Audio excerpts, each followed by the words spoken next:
vamos comigo lá. Então, capítulo número 37 de Gênesis, versículo número 19, diz assim, parte A. Lá vem aquele... Vamos dizer isso mais alto? Lá vem aquele... Pode ser melhor, né? Lá vem aquele... Feche seus olhos. Jesus, muito obrigado. Nós estamos diante da Tua palavra e nessa tarde nós pedimos que a Tua palavra venha sondar o nosso coração. Nós queremos ser sondados pelo Senhor, que a palavra encontre no nosso coração um lugar nessa tarde. E assim como foi na manhã, que uma unção de cura seja liberada, uma unção de perdão seja liberada sobre nós, Jesus. Pai, nessa tarde nós te pedimos, vem como prometeste, Senhor. E assim como acabamos de cantar, que as mãos que tudo formou, que essa voz que tudo deu sentido, venha dar sentido a essa palavra nessa tarde. É o que te pedimos, porque desejamos a tua presença. Em nome de Jesus. Amém e amém. Você pode se sentar. Aqui está falando a respeito de um personagem muito conhecido de todos nós. Sim ou não? Como é o nome dele? Como é o nome dele? José. José, um homem muito sonhador, filho de um homem que tinha muitos filhos. E José, ele tinha uma característica diferenciada dos seus irmãos. Você sabe qual era? Sabe ou não? Além da roupa colorida, e não é essa que eu e o Joe a gente está usando hoje, eu não vim para usar de exemplo, mas assim, José se destacava porque, era mais ou menos assim, era como se os irmãos de José fossem analógico e José em HD, porque as roupas dos irmãos de José eram uma roupa comum, mas José não, José usava uma túnica muito diferenciada, José brilhava, José era o preferido. José nasceu da velhice, então o pai de José o prevalecia. Você já imaginou você acordar mais cedo e trabalhar e o irmão ficar dormindo? E aí você vê o teu pai te acordar, vai trabalhar, vai lá cuidar dos afazeres, e aí você fala assim, ô pai, mas e ele? Não, ele não. Ele vai ler a Bíblia. Ele vai para a escola. Ele vai ter que estudar. Você fala... Mas ele não é filho também? Ele não é... Ele não, ele tem que ficar aqui. Aí você, poxa... José era esse camarada. Ele ficava ali, junto com o pai, apegado. E aí um dia José ganha uma túnica mais bonita. Imagina, tá eles trabalhando no sol. Chega José mostrando para os irmãos, olha a minha camisa florida que eu ganhei do meu pai. E eles lá fedorento, trabalhando com os bichos lá no meio do mato. E José mostrando sua camiseta de marca, sua túnica colorida. Ele falou, mas meu pai nunca me deu uma dessa e José tem uma camiseta. Mas você sabe de uma? Esse José é muito tirado. Aí o mais velho diz assim, cara, vamos bolar um plano, vamos matar esse jovem. Porque além de tudo, esse cara é muito arrogante. Aí eles dizem aqui, lá vem quem? O sonhador, porque José, além de tudo isso, José ainda me vem com uma ideia que teve um sonho que eles se dobravam diante dele. Além de tudo, os irmãos devem se prostrar diante dele. Só para vocês entenderem mais ou menos a história aqui, o que estava acontecendo, para que essa frase viesse a ser dita nessa tarde. Só para você entender um pouco de José. Então, os irmãos de José tiveram uma ideia. Mas um disse assim, olha, então vamos se livrar desse rapaz, mas sem matá-lo. Vamos jogá-lo num buraco. Deixa ele ali no buraco. Aí jogaram José num buraco. Aí no outro dia passaram e viram ainda, está vivo. Então vamos fazer o seguinte, vamos vender. Venderam José, levaram José para onde? Para onde?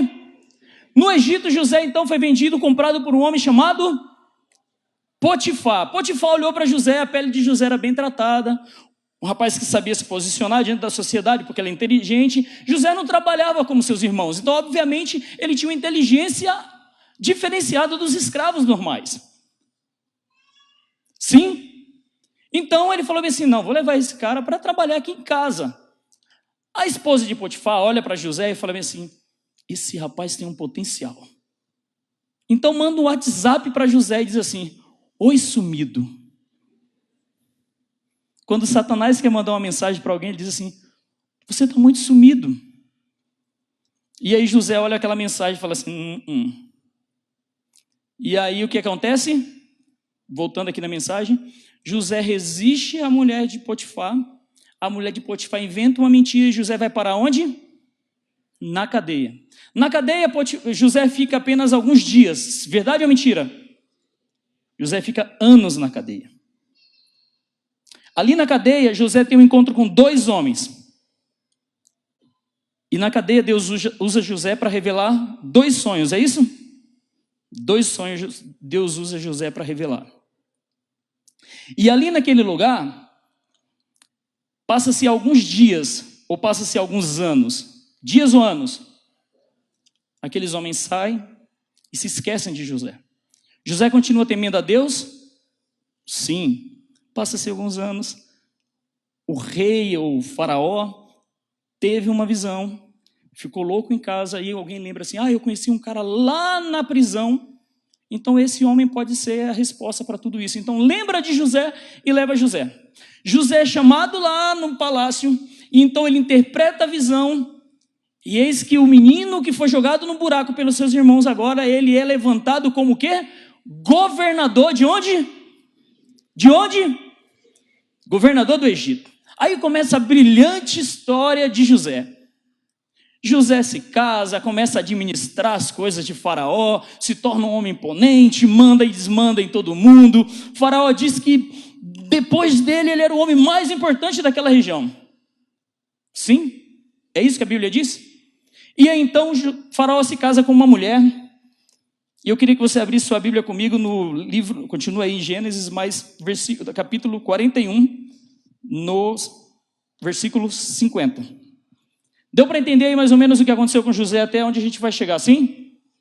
Ok. Versículo 50 diz assim, antes do ano de fome, Azenate, filha de Potífera, sacerdote de Om, deu a José dois o quê? O primeiro, José deu o nome de Manassés, dizendo, Deus me fez esquecer todo o meu sofrimento e toda a casa do meu? O segundo filho chamou Efraim, dizendo, Deus me fez prosperar na terra onde tenho sofrido. Vamos pensar aqui então. Então, lembra a história de José até chegar aqui? Um homem, o governador do Egito agora, ele tem o primeiro filho. Então, quando ele pega o primeiro filho nos braços, ele tem a emoção de ser pai.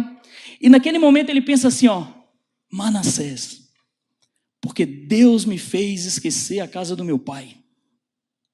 Tudo que eu passei, todo o sofrimento, toda a rejeição, todo o buraco que eu fui jogado, toda a cadeia que eu enfrentei, toda a perseguição da mulher de Potifar, toda a dor, toda a rejeição, toda a ferida na minha alma, toda a traição, todo o abandono, tudo que eu sofri, Manassés, Deus me fez esquecer a casa do meu pai.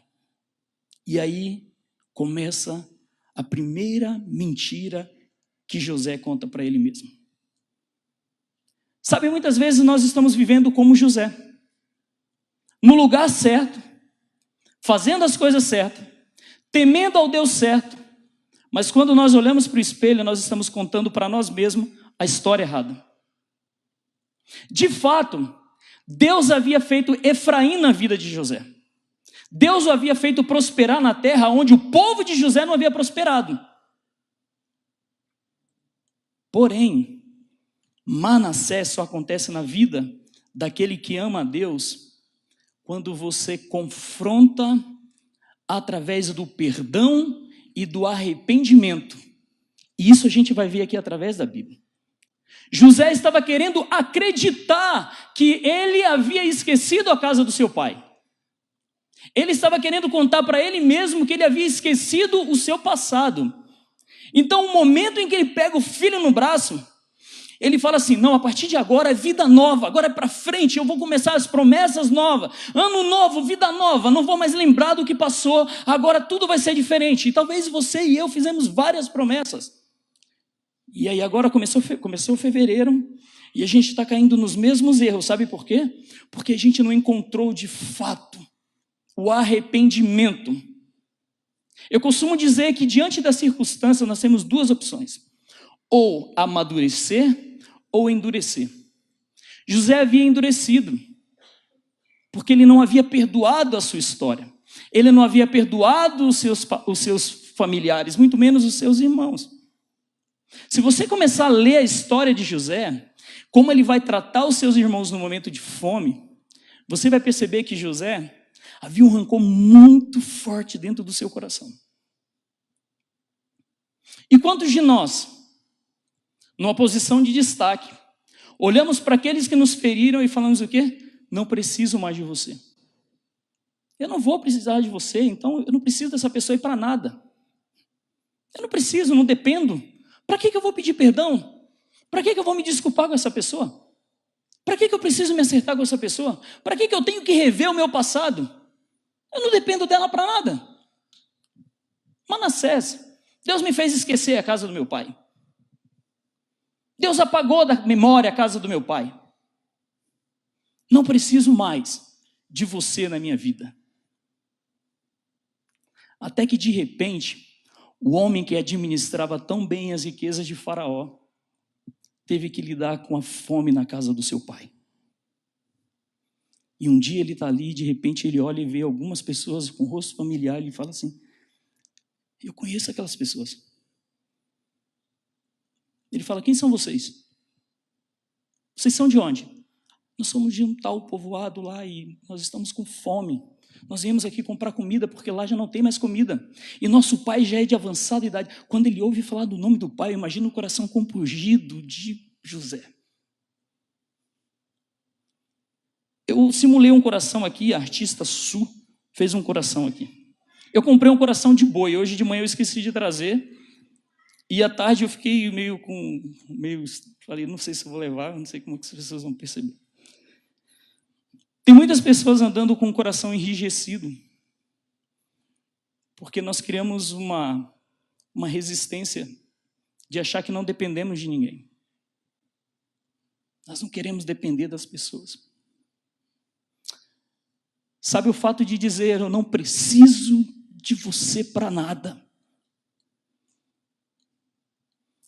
tem destruído casas, tem destruído famílias, tem destruído relacionamentos e muitos casamentos.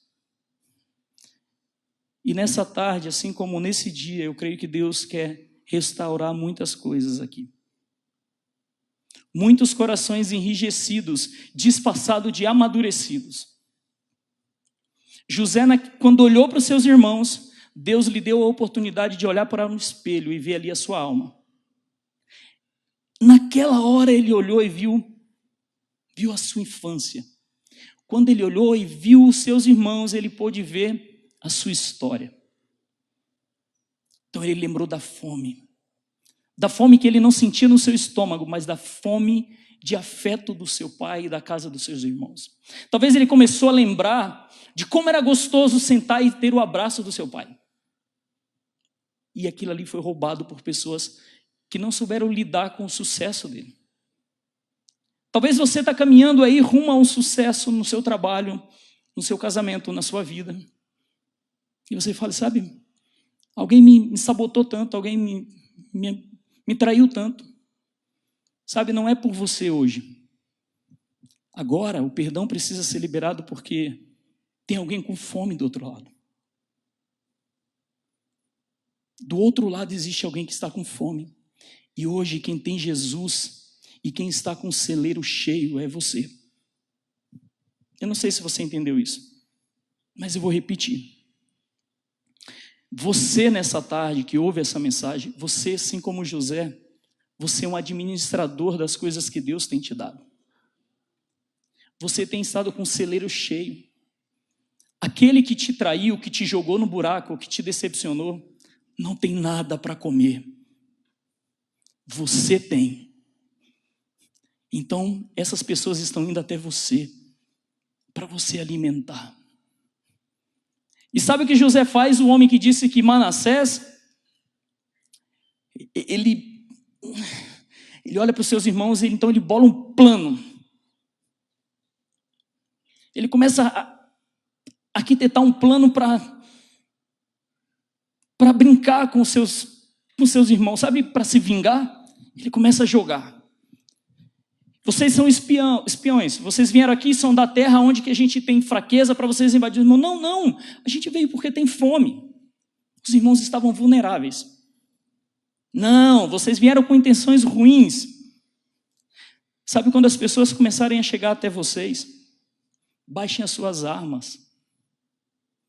Cristo vai começar a trazer as pessoas que traíram vocês. As pessoas que mais fizeram mal a nós. O Senhor vai começar a trazer para perto de vocês. Amém? Eu sei que é difícil, mas amém. Eu sei que é difícil, mas amém. Só queremos do nosso lado pessoas doces, mas essas somente em propagandas existem. Quando José lidou, olhando nos olhos para aqueles que havia traído, José também pensou em planos malignos e ele os fez. Ele fez os irmãos ir lá na casa buscar o irmão mais novo, porque ele queria se vingar dos irmãos. E os irmãos foram lá na casa e falaram: pai, eu tenho que levar o meu irmão mais novo, porque o governador lá está pedindo para liberar a comida. E ele vai e traz o irmão mais novo. Quando o irmão mais novo chega, ele prepara um banquete para eles, pega uma taça e coloca dentro da bolsa do irmão mais novo e manda embora. Quando ele manda embora, ele manda os guardas irem atrás, prende eles, e o irmão mais novo, obviamente, estava com o roubo dentro. O homem que disse que Manassés havia acontecido na sua vida. Sabe o que eu aprendo nisso? Às vezes nós estamos dizendo: não, eu amadureci, eu sou homem, eu sou mulher, eu sou resolvido. Mas a primeira oportunidade que a gente tem, a gente está se vingando das pessoas que nos fez mal. Você tem a oportunidade para estar diante das pessoas e mostrar que tem Jesus, e aí a gente age com maldade. Isso prova que, assim como José, nós não estamos amadurecidos, e sim endurecidos ou enrijecidos diante da situação. E aí, os guardas prendem o menino e trazem todos, e José fala bem assim: esse aqui vai ficar. Aí aquele homem, aquele lá de trás, que foi o causador de todo o dano, ele começa a chorar e entra em desespero. José fala bem assim, ele fala: por favor, deixa eu ser escravo no lugar desse meu irmão, porque um dia lá atrás eu fui o homem que mais trouxe desgraça para minha casa. Eu matei o meu irmão. Ele começa a confessar: eu fiz tanta coisa errada, eu vendi o meu irmão, eu fiz tudo errado. E José endurecido, ouvindo tudo.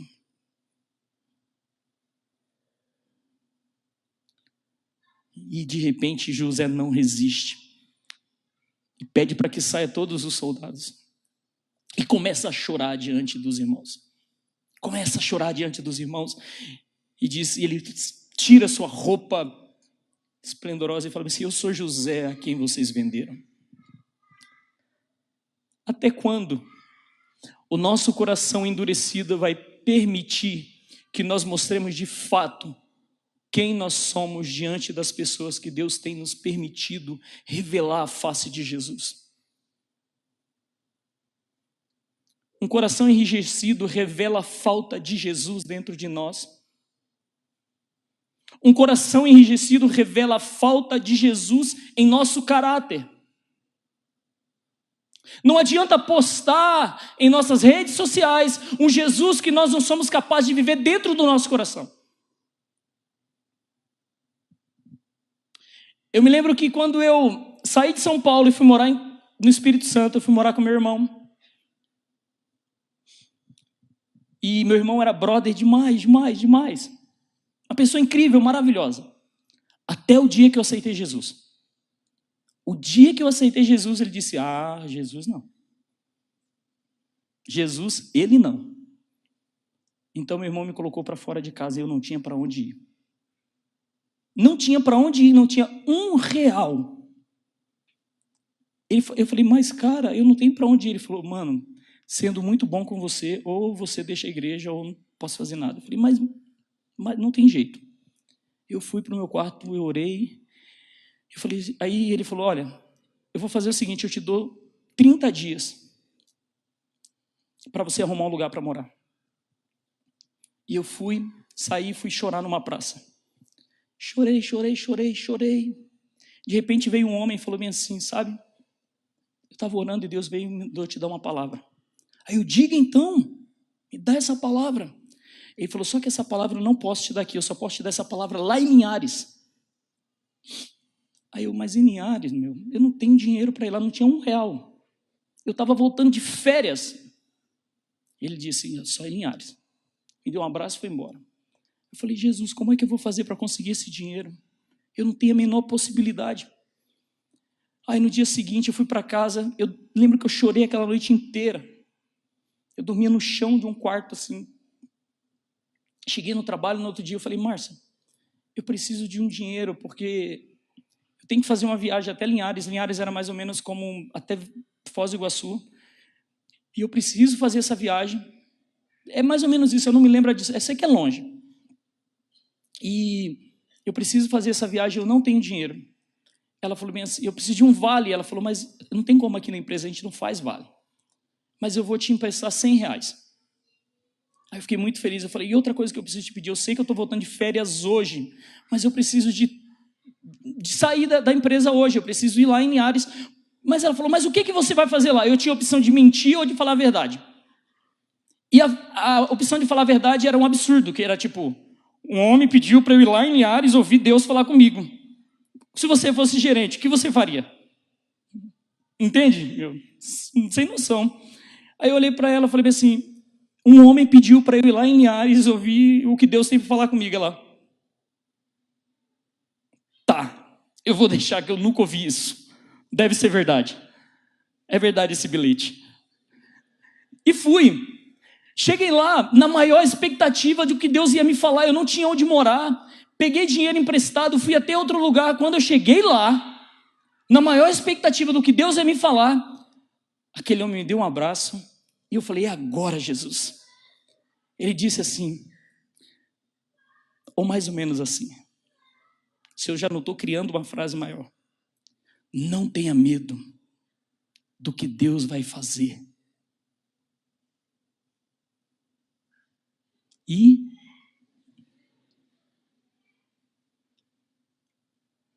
é isso. Não, e o que mais? Não é isso mesmo, meu. Mano, é só isso. Eu falei, eu não acredito. Eu saí de lá, eu vim até aqui para ouvir essa palavrinha. Meu, porque o cara não me mandou uma mensagem, não me escreveu. Sabe aquelas coisas assim? Mas tudo bem. Falei, Deus, o Senhor me trouxe aqui, deve ter um propósito real em tudo isso. Passou. Voltei de Linhares, teve um tempo lá, foi uma conferência, foi bênção demais.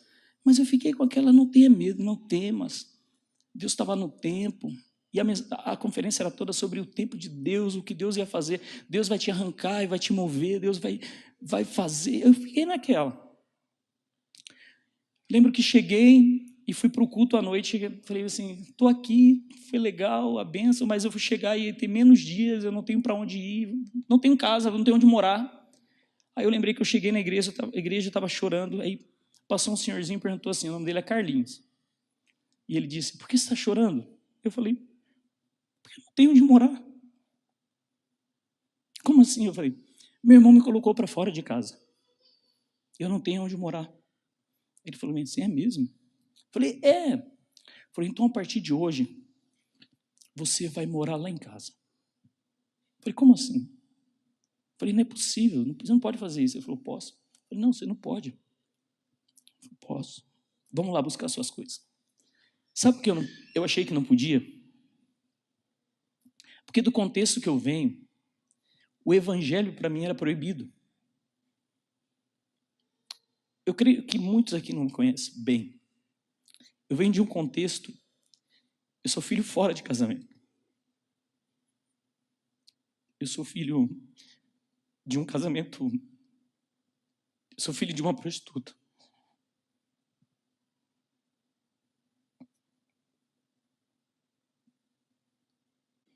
E eu lembro que, quando eu fui morar na casa do meu pai,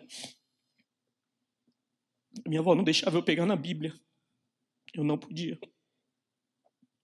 Ela disse, você não pode. Nem eu, minha irmã. Eu falei, mas por que, vó? Ela falou assim, você não faz parte da família. E quando aquele homem me tirou e me levou para a casa dele, para a família dele, sem pedir meu antecedente criminal, sem perguntar se eu já tinha matado alguém, roubado alguém, ele simplesmente me levou para a casa dele. Aí eu entendi uma coisa que eu nunca tinha entendido, que é graça, o favor imerecido de Deus. Aí eu pude entender o que Deus faz na vida de alguém. Talvez você entrou por essa porta e você ainda não tenha entendido muitas coisas na sua vida. Talvez alguém jogou você num buraco. Talvez alguém decepcionou você. Talvez alguém tenha frustrado você. E esse meu irmão, ele se afastou de mim completamente. E agora, nesse tempo aqui, depois do meu casamento, o pastor Eduardo, o pastor Silas me abençoou para eu poder ir me despedir das pessoas que eu tenho, meus familiares. Eu pude ir lá na casa da minha mãe biológica. E a gente tem um relacionamento incrível. Os meus pais adotivos. E eu pude ter a oportunidade de encontrar esse meu irmão que um dia me botou para fora de casa. Esse meu irmão gosta muito de perfume e eu comprei um perfume para o meu casamento. E quando eu estava saindo, o Espírito Santo falou assim, leva esse perfume. Eu estava muito nervoso para esse encontro. Eu não estava dormindo, estava me dando dor de barriga, dor de cabeça, enxaqueca, atacava e eu ficava, meu Deus, como que vai ser? Eu acho que esse cara não vai gostar de mim de novo, vai me xingar, vai ser, ai Senhor, como que vai ser? E aquela tensão... Oh, Jesus, me ajuda, eu já estava jejuando e orando e nervoso. Mas durante 16 anos, ou mais do que isso, eu tenho orado para que Deus restaurasse a minha família. E aí, quando meu irmão me encontrou, ele me deu um abraço e disse, me perdoa.